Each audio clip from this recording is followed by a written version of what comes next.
proper question there, the proper title is not asserting the power of the purse.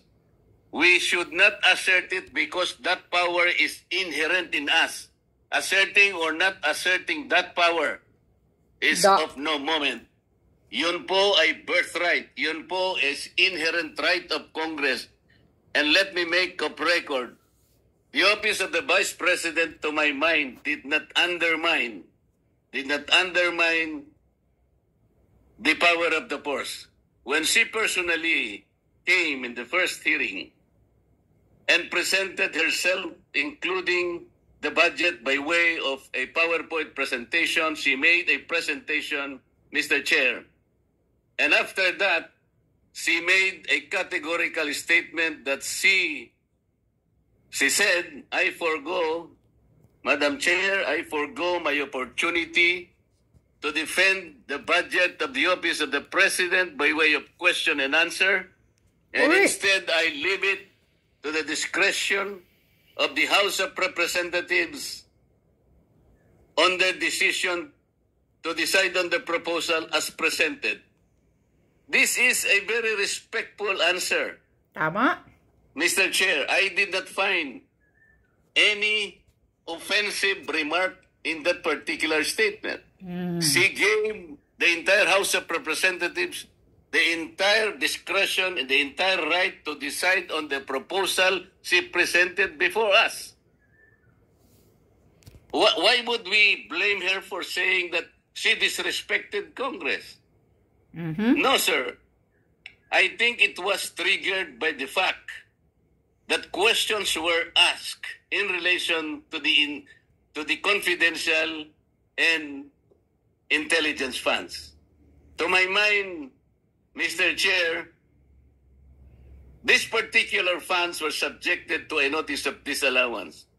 But the notice of disallowance by its nature, by its very nature, Mr. Chair, is contestable. It is appealable. It is yet to be explained. And initially, as explained by the representative of COA, the notice of disallowance suffered by way of supporting documents, by way of non-compliance with certain requisites. What if the Vice President is able to provide all the supporting documents? What if finally she is able to come up with the requisites required in order for you to consider that all these funds are eventually allowable and they are not disallowed? And chances are she may be able to do that. Hindi po final judgment ang notice of disallowance. As a matter of fact, based on COA's own representation the other day, the Vice President received the notice of disallowance only on August 24, 2024, which means, Mr. Chair, the Vice President has 6 months within which to reply and make an answer. That is correct, Madam COA. So, 6 months is up to February 2025. We should give her all the allowance. We should all give her the time. Because 6 months is 6 months. So why are we rushing to make a judgment? Correct. As a matter of fact, as I have already initiated earlier, Mr. Chair, when you said that anything we can discuss in this committee provided it is of public interest, and you said that intelligence funds and confidential funds are public interest, but I said because of our own rules, we should make a prior and preliminary determination that is directly and principally connected to malfeasance, misfeasance, or non-feasance. We have not made that determination.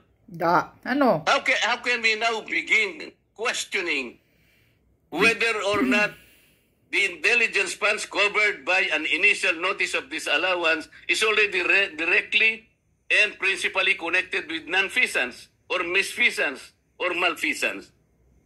Madam COA, how many agencies of government today are subjected to notice of disallowance? Do you have a number? How many agencies today?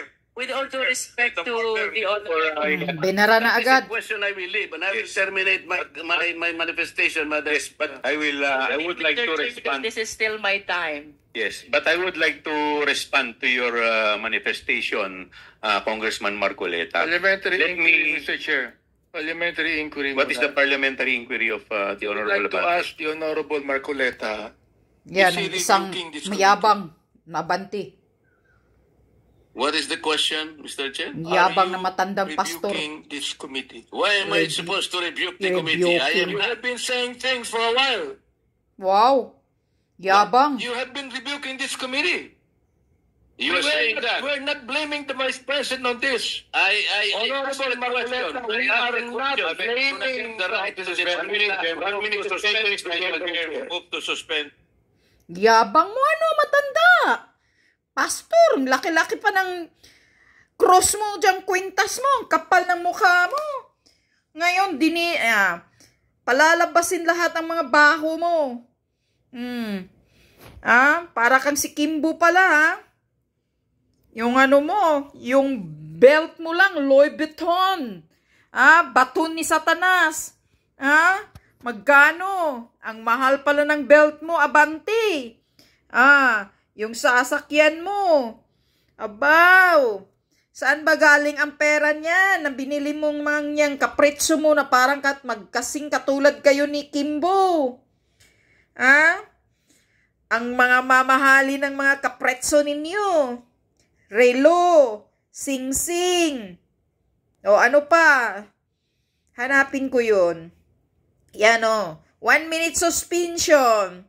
Kasi nagkasagutan si Marcolita at si matandang Pastor Abante.